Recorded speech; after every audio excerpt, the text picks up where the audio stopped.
24th, look at Christmas Eve, it traded at 83. Highest trade, 84.2. Traded low, close at 83. The next day after Christmas, where are we? The 27th, it was up at 93. The 31st, it was 89. The 2nd, that was the first day of trading, it traded at 94. Traded low, 89.5. And then from then on, it was a steady decline. Next day, traded as high as 94. Price was closed at 93. Next day, it closed at 92. 91 by the 4th. By the 7th, it was 90. See a pattern forming here. Was that? I see a pattern forming here. It's just been on to slide. It's been sliding. It started sliding. The 11th for the first, it traded at 90. That was the last time it traded at 90. The 14th for the first, it was at 88.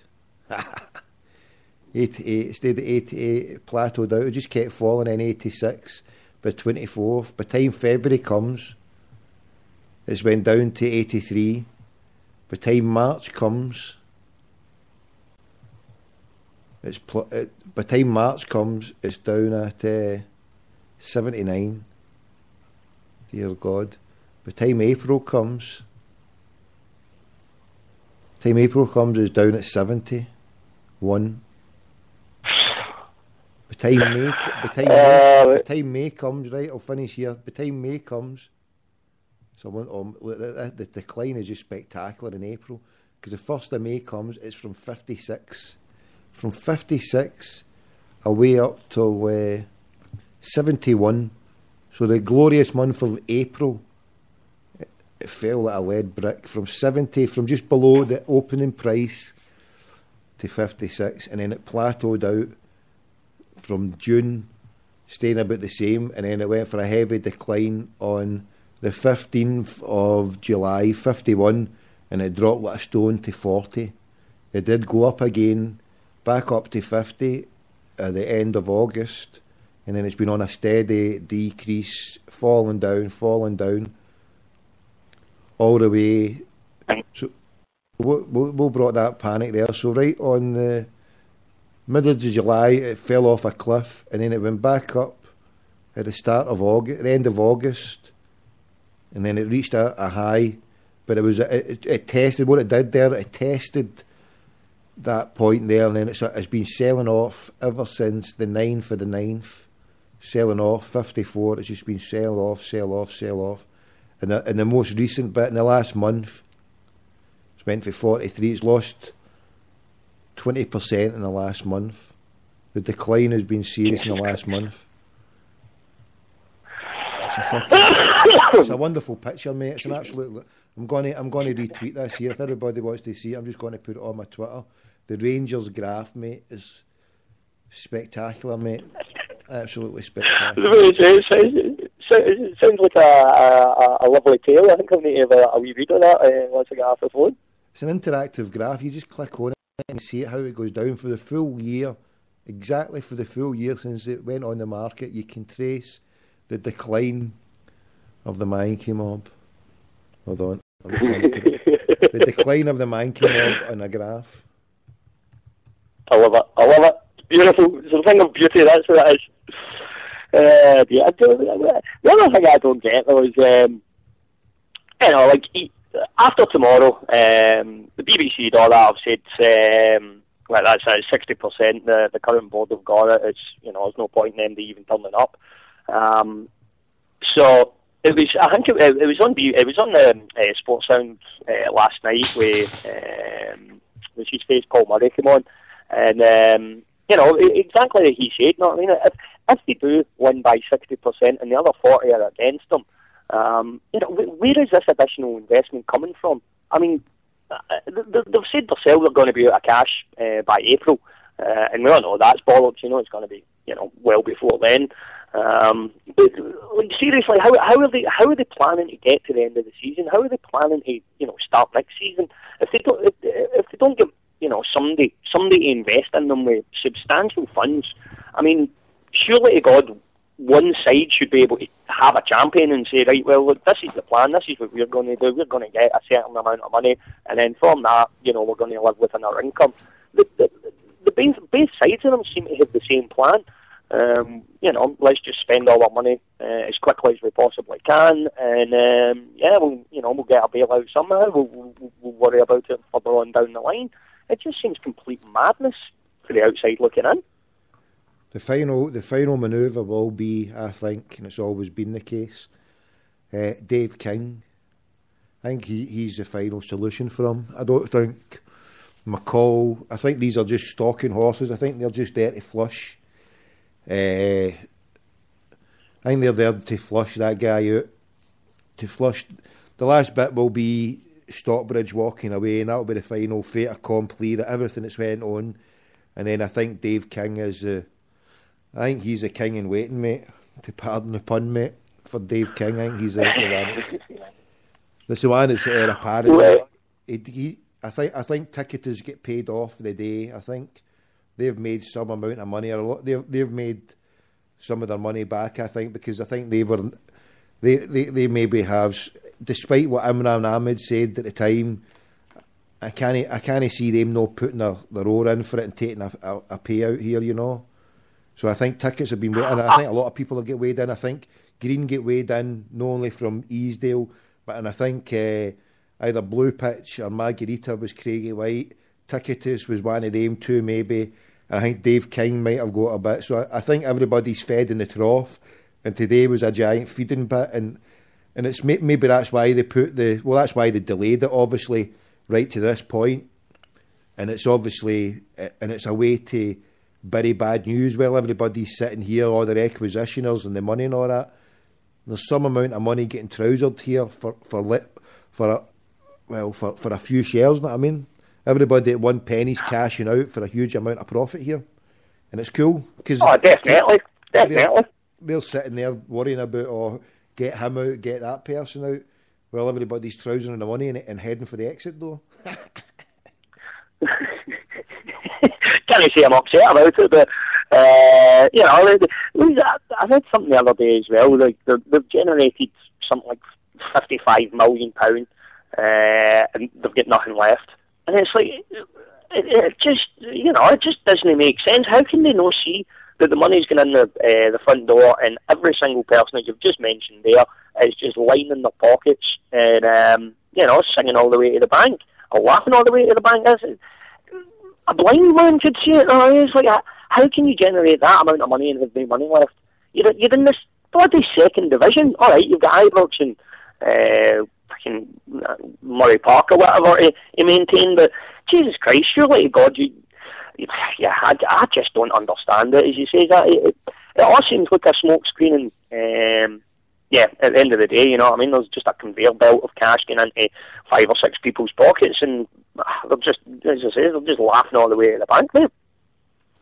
Fair play to them, mate. I mean, they've took a risk sitting there amongst all these half-wits and numpties, you know what I mean? It must have been hard work, Craig, for Charles Green to go out there handing out the tea. You know what I mean? When he was handing out, being his wee tea boy, this today's day must have been sitting there. He must have been sitting there with his wee calendars. He's saying, right, it's only 400 days to go till we can cash out and fucking say cheerio with all our cash. Man, what a profit! It's frightening it's beautiful when you think of it. I mean, it must be frightening for all these zombies. I mean, how can you get 20,000 free shares? You give the Mankey Mob, the new company that you helped start, you give them a 200,000 loan. You get 180,000 back. You get shares for 20,000, and then you still get the 20 or 30,000 cash back like 2-3 months later. I'm not doing it exact justice, but I'm pretty sure that's what happened. He gave him 200,000. He got 180,000 back very quickly, and he got 20,000 shares. But he got the money. He got the original money back as well. So it turned out the shares were a free gift. So it was a free gift for giving them that money, 20,000 shares. If that was on, I mean, God help him if he could have cashed that out within 3 months or 6 months. I mean, it would have been even more spectacular for him. But just so happens, you say it was a year, free of charge. Big Derek Johnson says you don't get anything free of charge, but Imran Ahmed got 20,000 free of charge because he got all his money back. 20,000 shares is now worth 680,000. What a profit that is. It's beautiful, isn't it? Mate, it's good work if you can get it. Beautiful, mate. Was there not something else? Is this the same thing where this was a loan to them and they paid him, like, I don't know, 54 grand for a 3-day loan or something? Like, is this the same thing? Is this in the same transaction? Is this the same £200? That's the one I'm talking about. Aye. It was in the share prospectus. It was done as he put the money in, he got it back, and then he got the shares, and then he got the money back. The rest of the money, he got the bulk of the money back within a couple of days. How that worked out, I don't know. It's probably a case is he put that money in, and then as soon as he got in to get access to the Mankey mob, he took the money back out, minus the shares, and then a few months later he took the cash out. You know what I mean? He already the whole cash plus a wee bit more plus the shares. It's wonderful work. It's a thing of beauty, mate. I mean, we can sit back and say Craigie White shafted them for the PAYE and everything else and ran them into the ground, but then they've come in and they've tidied it up, and then they've, I always said it back then, they're going to deliver the final coup de grace, the final headshot. Well, these dafties are sitting there saying, oh, we want our club back, we want our club back. They'll turn around and say, here's your club back. It's a pile of shite. We've just ripped it a new one. By the way, you can have it back. We don't fucking want it now. It's no worth to any cunt. And the zombies will go like, what do you mean it's no worth to any cunt? We're fucking, it's our beloved. Well, have your beloved back because we've just ripped it to pieces again. Administration is just in the pipeline. It's like that joke with the Labour guy when they fucking left Downing Street. He left the wee note in the fucking thing with. There's no money left. You'll see, but you'll feel the cash is gone. Good luck.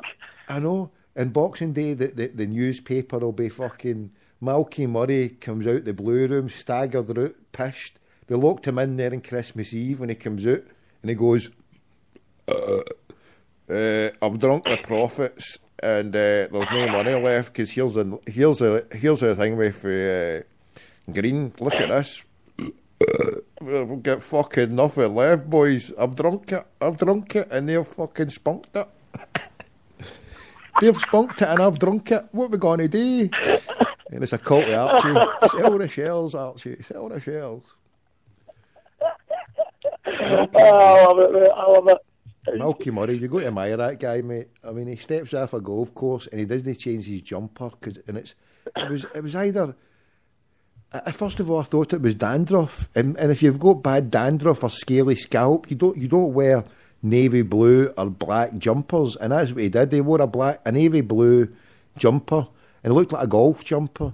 And as I say, first of all, I thought it was dandruff. Then, on closer inspection, you thought he's just come out the rain. I'm like, but why would you come out just the rain and go into STV? And his hair, he was just fucking. He's no longer Malky Murray. He's just Alky Murray. Alky Murray the third.